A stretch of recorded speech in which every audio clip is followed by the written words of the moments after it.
খালিদ বিন ওয়ালিদ কি ছিলেন? বীর যোদ্ধা, কিন্তু তিনি ইসলাম ধর্ম গ্রহণ করেছেন অনেক দেরিতে, অষ্টম হিজরিতে। তার মানে অষ্টম হিজরির আগে উনি মুশরিকদের পক্ষে লড়াই করেছেন। ওনার হাতে কত মুসলিম সাহাবী যে নিহত হয়েছে হিসাব নাই।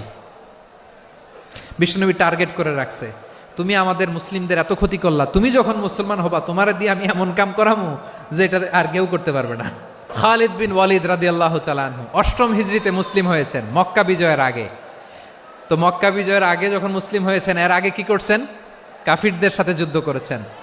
উনি উহুদের যুদ্ধে মুসলমানদের যে পরাজয় ভাব, কঠিন পরিস্থিতির মুখোমুখি উনার কারণে পেছন থেকে এমন আতর্কিত আক্রমণ করেছেন, মুসলমানদেরকে কচুকাটা করেছেন।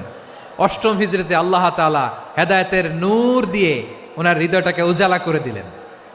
লা ইলাহা, এটা এমন বাণী যার হৃদয়ে একবার টাচ খাবে, এইটা থেকে সে আর পালিয়ে বেড়াবে